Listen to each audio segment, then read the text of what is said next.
Here is a short timeline of how NAFTA was created. On June 10 of 1990, Canada, the US and Mexico agreed to pursue a free trade agreement. On February 9 of 1991, NAFTA negotiations began. On December 17, 1992, NAFTA is signed by leaders from Canada, US and Mexico. On August of 1993, additional side agreements on labor and environment are negotiated. On January 1st of 1994, NAFTA enters into force. Trade liberalization has transformed and modernized Mexico's vibrant economy by successfully boosting trade and investment flows. Within just a few years, Mexico's exports have diversified from primarily oil to include an array of manufactured products, making Mexico one of the largest exporters in the world. Today, Mexico enjoys free access and better prices for agricultural crops and agri-industrial machinery from the United States and Canada, a combination that has made Mexico's agricultural industry more competitive. One example of this is Grupo Modelo. Another example is Mary Kay. Mary Kay products are sold in more than 35 markets around the world. More than 20 of Mary Kay's international markets were opened after 1999. In 2007, company's wholesale revenue reached 2.4 billion. Asia-Pacific Economic Cooperation (APEC) is a forum for 21 Pacific Rim member economies that promotes free trade throughout the Asia-Pacific region. It is the only international intergovernmental grouping in the world committed to reducing barriers to trade and investment without requiring its members to enter into legally binding obligations. APEC achieves its goals by promoting dialogue and arriving at decisions on a consensus basis, giving equal weight to the views of all members.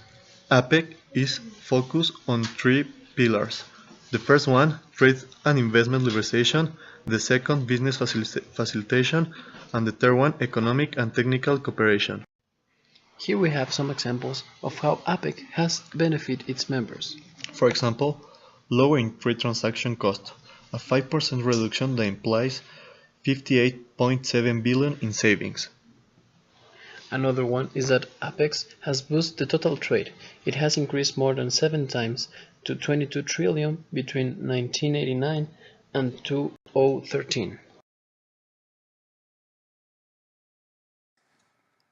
The Trans-Pacific Partnership (TPP) is a treaty that started in 2005 and the members are Chile, Brunei, New Zealand, Singapore, Australia, Peru, Vietnam, Malaysia, Canada, and Mexico. And just this year, 2017, United States of America get out.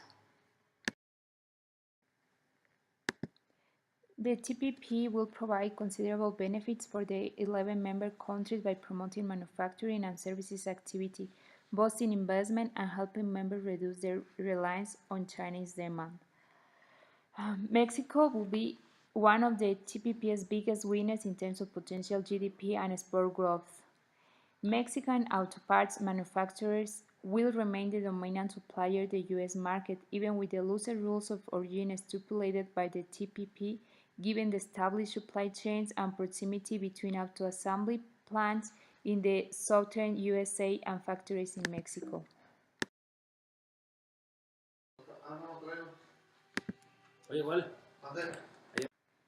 We think that with the sudden exit of USA, the TPP needs to reinforce the alliance between the 11 countries and create new strategies to achieve their goals, and also look for countries that have shown interest on it. The proposal for the FTA had its roots in the Enterprise for the Americas initiative, announced by US President George W. Bush in 1990 following the signing of the North America Free Trade Agreement in 1992. The earlier proposal was renewed under eggs of the President Bill Clinton administration at the 1994 Summit of the Americas in Miami. By 1998, the preparatory work had been completed and the formal negotiation begun. The Free Trade Area of the Americas (FTAA) is an expansion to the North America Free Trade Agreement (NAFTA). Representatives from all countries in North, South, and Latin America as well as the Caribbean, are involved. The only country not represented is Cuba. The scope of the treaties is to eliminate all barriers to trade and to strengthen intellectual property rights. The proposal contains provisions regarding market access, agricultural subsidies, investment, anti-dumping measures, competition policy, intellectual property, dispute settlement, and services.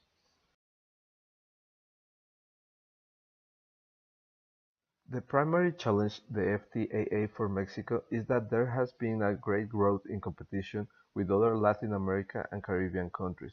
Mexico will have to increase productivity and efficiency. This will likely increase mechanization of agriculture and further concentration of land held by agribusiness. We recommend that this trade doesn't need to be a part of the NAFTA agreement. The countries need to separate these two trades in order to improve their laws in each one. Otherwise, this trade will disappear because of the countries might think the FTAA is a waste of time because they already have the NAFTA. To conclude, the Global Enabling Trade Report 2016 analyzes the degree to which countries have institutions, policies, and services that favor foreign trade. Mexico ranks 51st on the list. The main problems Mexico needs to improve to have better market accesses are efficiency in import and export processes, transparency in customs, availability and quality of infrastructure, and regulatory environment. Taking into account this information, we recommend to increase the dialogue with the sectors through the Export Promotion Commission.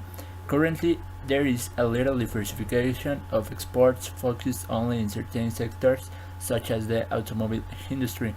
It is for this reason that it is urgent to diversify the national exporting plan and to bet on highly labor-intensive sectors which are committed to innovation and design, such as textiles, clothing, and footwear.